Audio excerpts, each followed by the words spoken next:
Une discipline scientifique pourrait bien être à l'origine d'une nouvelle révolution technologique. Ceux qui en maîtriseront les outils disposeront d'un gros avantage stratégique, militaire et économique. Elle obéit aux règles de l'infiniment petit. C'est la physique quantique. Elle progresse aujourd'hui à pas de géant, au point de déclencher une véritable course mondiale. Salut, soyez les bienvenus dans Xenius. Bienvenue dans notre émission. Voici donc l'avenir de l'informatique, l'ordinateur quantique. Ses descendants pourront un jour résoudre des problèmes inaccessibles à nos machines actuelles. L'exemplaire que voici est l'un des plus performants au monde. Il appartient à l'université d'Innsbruck en Autriche. Et aujourd'hui, nous allons découvrir de quelle prouesse il est capable. Cet ordinateur n'est qu'une illustration parmi d'autres des incroyables perspectives qu'offre la physique quantique. C'est véritablement l'une des disciplines scientifiques les plus captivantes de notre temps. Croyez-le ou non, tous ces appareils que nous utilisons au quotidien sont basés sur les principes de la physique quantique. On peut même aller jusqu'à dire que sans elle, il n'y a tout simplement pas de progrès technologique. Dans notre vie de tous les jours, la présence des quantas nous échappe. Notre perception du monde est macroscopique. Tout ce qui nous entoure au quotidien est grand. Les maisons, les voitures, les chaises, et même nous. Tout du moins, comparé aux particules qui nous composent. Chaque fragment de matière est constitué d'innombrables molécules. Et ces molécules sont un assemblage de différents atomes.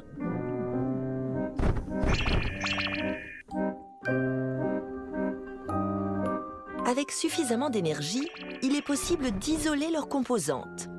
Dès lors, nous pénétrons dans le monde infiniment petit des quantas. Le quantum représente la plus petite mesure divisible de notre réalité. À titre de comparaison, un cheveu mesure environ 0,05 mm d'épaisseur. La physique quantique intervient dans un monde 10 000 fois plus petit. Ce monde quantique obéit à des lois qui lui sont propres et qui nous sont inconnues à nous qui évoluons dans un monde macroscopique. Un exemple. Tout commence avec un principe de base. On ne peut établir précisément la position d'un quantum qu'en le mesurant, c'est-à-dire en déterminant sa présence. Car un quantum se trouve à plusieurs endroits en même temps. Et il y a un certain nombre de probabilités de rencontrer un quantum à un moment et à un endroit donné. Pour expliquer le monde quantique, un physicien viennois, Erwin Schrödinger, a imaginé une expérience de pensée restée célèbre sous le nom de paradoxe du chat de Schrödinger. Un chat est enfermé à l'intérieur d'une boîte parfaitement close contenant un dispositif radioactif susceptible de tuer l'animal. Tant que la boîte reste fermée, on ignore si le chat est mort ou vivant. Peut-être en sortira-t-il un chien.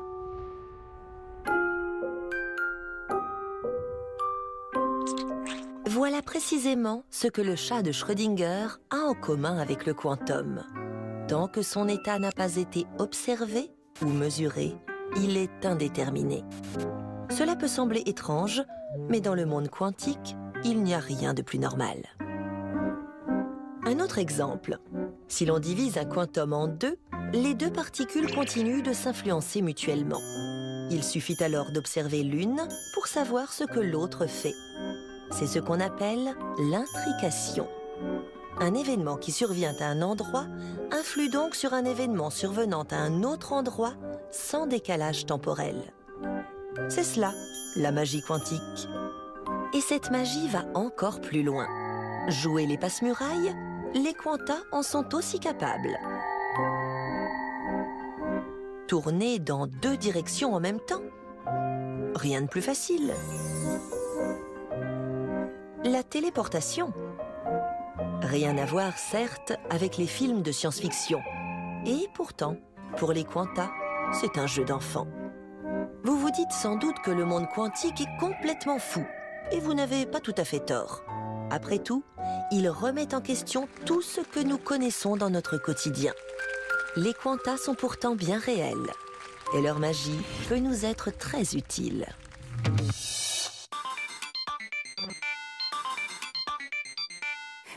De la magie qui est effectivement bien réelle. Le monde quantique chamboule tout ce que nous connaissons dans la vie de tous les jours. Pour remettre un peu d'ordre là-dedans, nous avons rejoint Rainer Blatt de l'Institut de physique expérimentale d'Innsbruck. Vous êtes à la tête de l'un des plus illustres groupes de recherche au monde. Pour nous, la physique quantique ressemble un peu à de la magie. Mais pour vous, c'est une chose on ne peut plus logique. Expliquez-nous. Pour nous, effectivement, cela n'a rien de magique. En tant que physiciens, nous avons un point de vue différent. Nous disposons d'autres instruments, comme les microscopes. Nous avons notre propre optique. Et à nos yeux, ce n'est ni plus ni moins que l'observation de la nature. En ce qui nous concerne, c'est donc très réel. Ce n'est en rien de la magie. Peut-on décrire le concept de la physique quantique en 30 secondes? 30 secondes ne suffiraient pas à résumer plusieurs années d'études. Mais on peut toujours en citer les grandes lignes.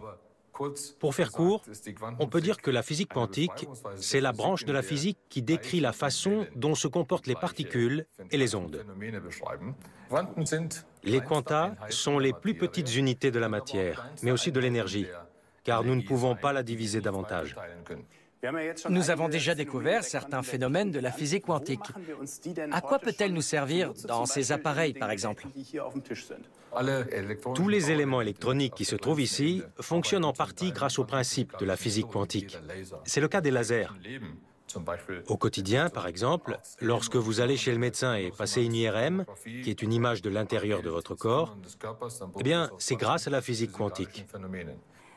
Quand on effectue des recherches sur le sujet, on entend souvent dire qu'on est à l'aube d'une révolution quantique. Qu'est-ce que cela signifie? Nous vivons à une époque qui est effectivement souvent qualifiée de deuxième révolution quantique. Cette deuxième révolution quantique met à profit un phénomène connu depuis de nombreuses années, mais qui a longtemps été considéré comme secondaire. On l'appelle l'intrication.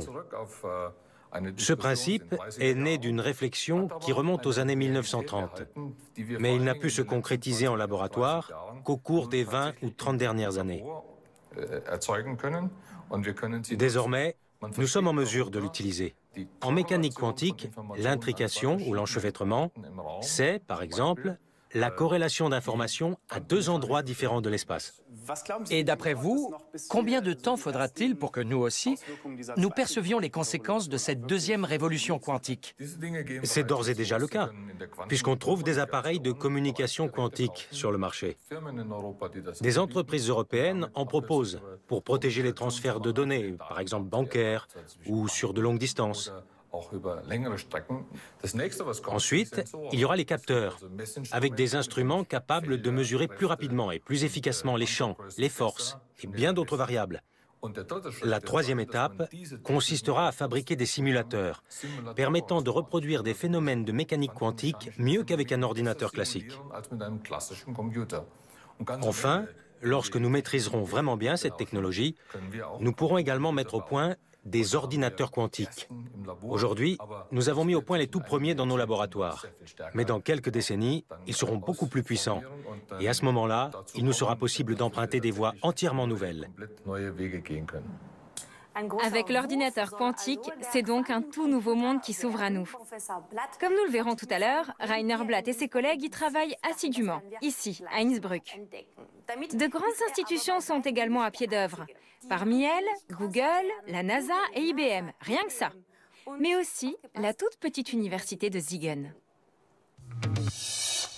Petite par la taille, mais grande dans le domaine de l'innovation. Dans cette modeste université de Rhénanie du Nord-Westphalie, le groupe de travail de Christoph Wunderlich travaille sur l'ordinateur quantique de demain.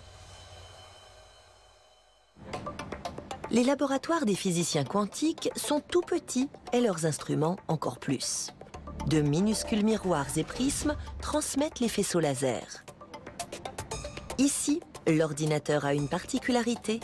Il fonctionne avec des atomes électriquement chargés, les ions. Les ions sont comparables aux composants d'un processeur que l'on trouve dans un ordinateur normal. Nous les avons capturés grâce à un piège ionique, qui est l'équivalent du processeur, tandis que les ions isolés constituent les composants élémentaires de ce processeur. Et voici à quoi ressemblent ces ions. Grâce à un faisceau laser et à une caméra numérique haute définition, les informations peuvent être déchiffrées directement à partir des ions. Pour les chercheurs, il pourrait s'agir d'une véritable révolution, car grâce à ces ions, les calculs s'effectuent de façon totalement inédite. Dans un ordinateur ordinaire, l'unité d'information est le bit. Dans l'ordinateur quantique, c'est le qubit. Le bit peut prendre deux valeurs, 0 et 1. Un ordinateur classique ne peut donc répondre à une question que par oui ou non. Le qubit peut lui aussi se trouver dans ces deux états, 1 et 0. Mais il peut aussi être dans ces deux états à la fois et dans une multitude d'autres. L'avantage, c'est que l'on peut effectuer des calculs particulièrement complexes simultanément et non plus l'un après l'autre. C'est cette superposition d'états qui fait tout l'intérêt de l'ordinateur quantique. Ici, nous avons deux bits. Tous les deux peuvent avoir la valeur 0. Donc là, cela donne 0. Nous pouvons également en avoir un avec la valeur 0 et l'autre avec la valeur 1. Cela donne 1. Et puis, il y a deux autres possibilités. Au total, avec 2 bits, je peux obtenir une de ces 4 combinaisons. Avec les qubits, en revanche, je peux représenter tous les chiffres en même temps. Au moyen d'une seule opération, je peux agir sur tous les chiffres. Et cet avantage grandit de manière exponentielle à mesure que le nombre de qubits augmente. Si je vais jusqu'à 300 qubits, cela prend des proportions gigantesques. Cela veut dire que je peux simultanément représenter 2 puissance 300 états différents.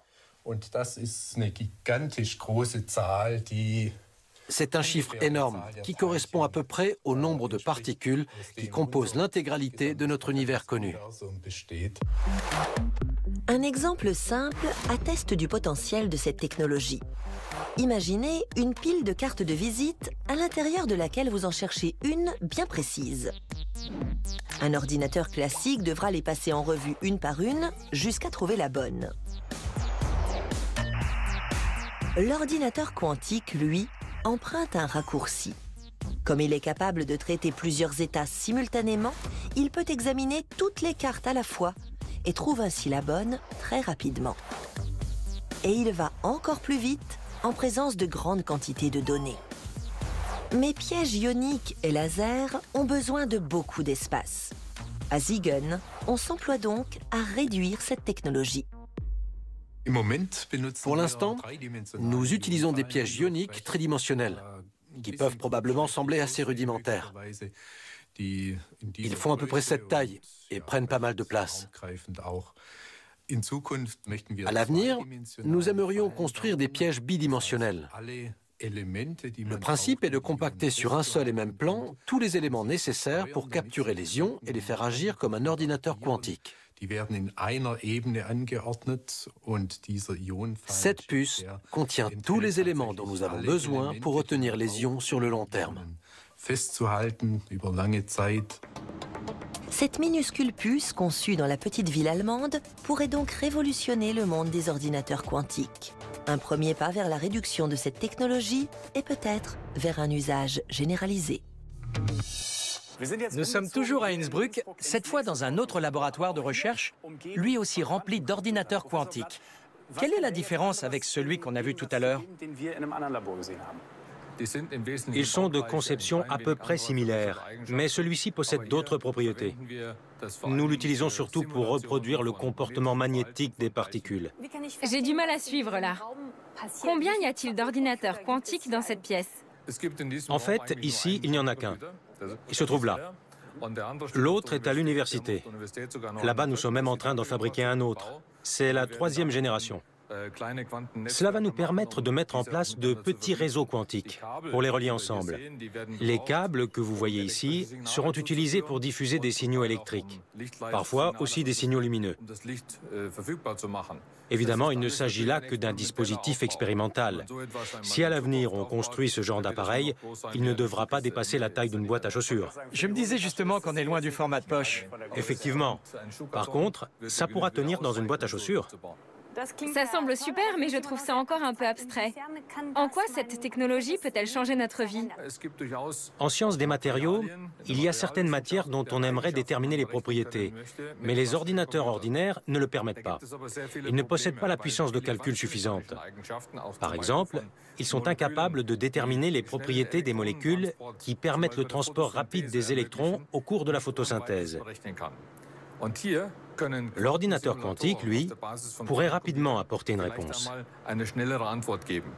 C'est tout l'objet des recherches que nous effectuons ici.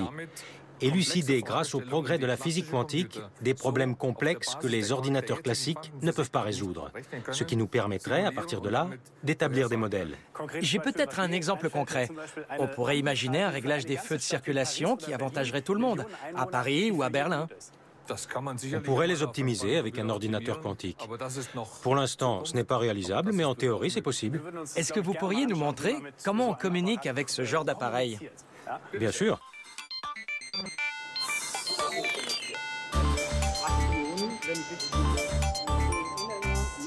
J'aimerais faire clignoter les 3, 5 et 7 et éteindre le 8. D'accord. Un clignotement, ce n'est ni clair ni foncé. Oui, c'est entre les deux. C'est ça, ça veut dire qu'on ne doit avoir ni 0 ni 1. Et entre les deux, il y a 0,5. Exactement. Le quatrième devrait à nouveau clignoter. 4, 0, 5, 0. Oui. On abaisse l'interrupteur. Alors ça doit être 1. C'est ça. Vous le prendriez en stage? Bien sûr. Mais il faut qu'il s'exerce.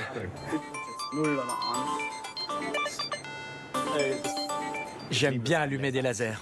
Attention. Génial. On vient de dire aux Quanta ce qu'ils doivent faire. Et ils ont bel et bien clignoté. Du moins, ceux qui en ont reçu l'ordre. En gros. Comme toutes les expériences, il ne s'agit bien sûr que de recherche fondamentale.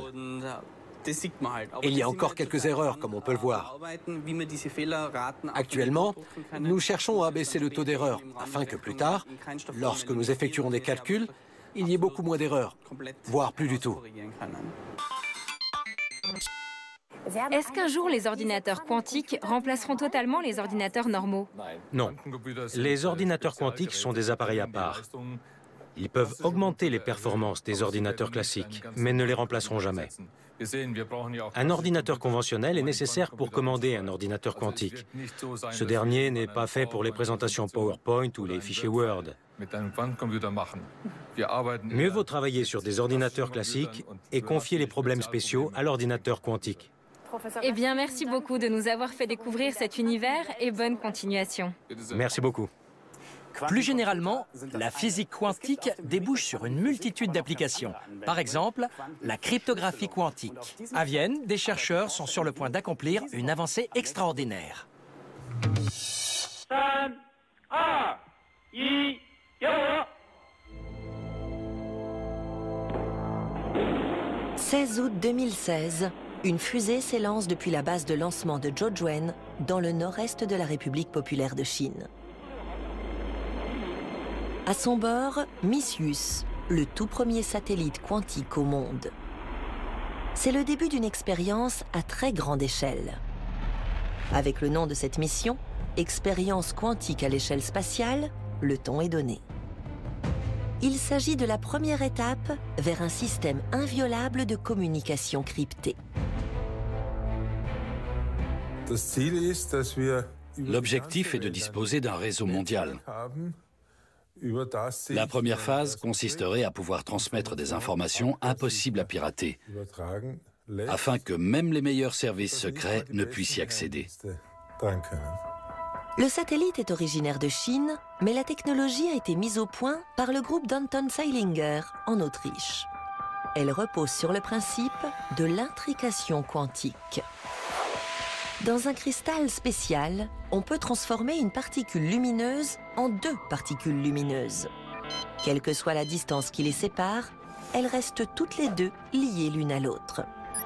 Si l'une des deux particules est manipulée, l'autre le sait immédiatement et réagit de la même manière, comme une paire de dés qui tomberait toujours sur des faces identiques.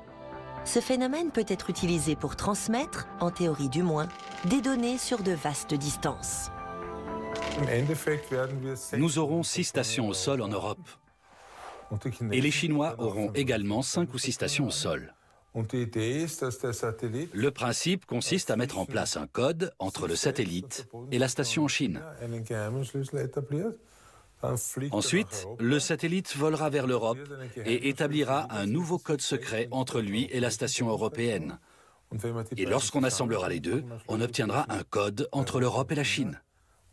Ce qui permettra par exemple à 2 présidents de s'envoyer des messages.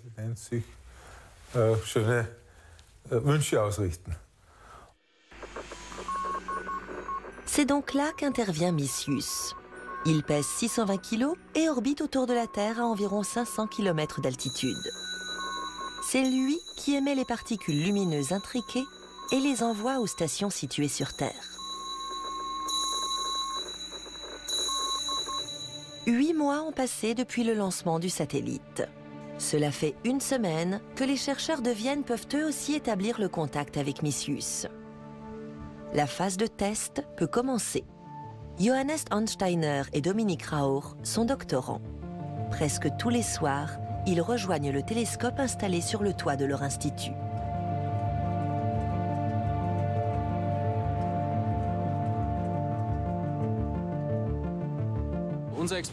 Notre expérience est très sensible à la lumière parasite. Elle ne peut donc être réalisée que de nuit.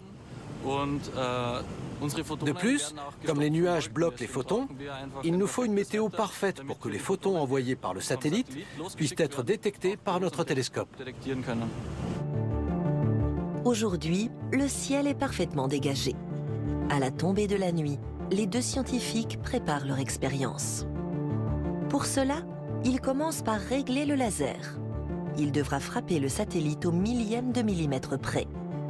Un miroir placé sur une colline toute proche tient lieu de satellite.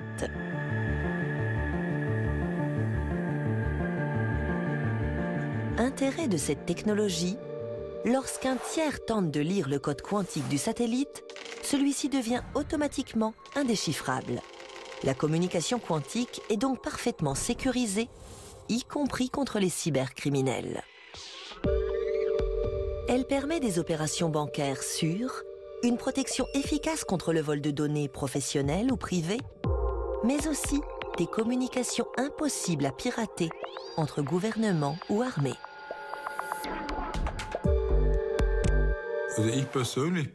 Personnellement, je suis convaincu qu'un jour, nous pourrons remplacer notre Internet actuel par un Internet quantique. Les données numériques ne seront alors plus transmises par des impulsions lumineuses, mais par des quantas lumineux. Cela permettra premièrement d'envoyer beaucoup plus d'informations et deuxièmement de les transmettre de manière totalement sûre. À Vienne, les chercheurs attendent désormais que le satellite les survole. Le voilà qui apparaît à l'horizon. D'abord un petit point qui se précise progressivement. Les scientifiques n'ont plus un instant à perdre, car le passage de Micius ne va durer que quelques minutes. Il n'est possible de communiquer avec lui qu'une fois par nuit.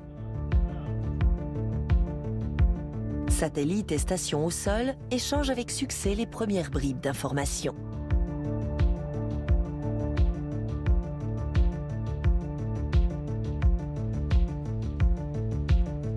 L'expérience a fonctionné. Quand on regarde ici, tout correspond. Et on voit bien le satellite. Franchement, ça fait plaisir.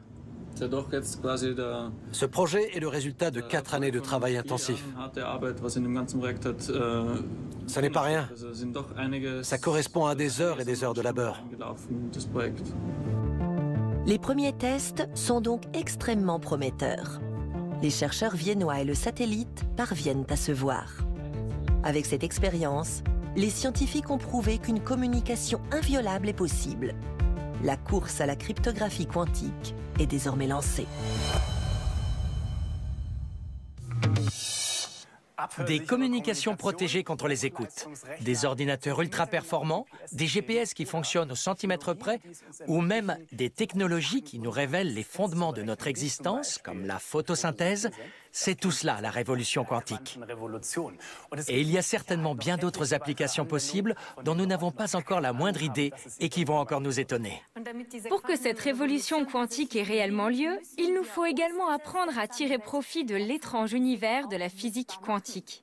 Il est temps de transformer la magie en véritable technologie. C'est là-dessus que travaille actuellement l'élite scientifique mondiale. Nous en avons été témoins aujourd'hui, ça progresse.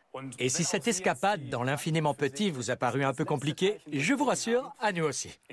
Laissons faire les scientifiques qui nous émerveillent jour après jour avec leurs incroyables découvertes. On vous dit à bientôt. Salut.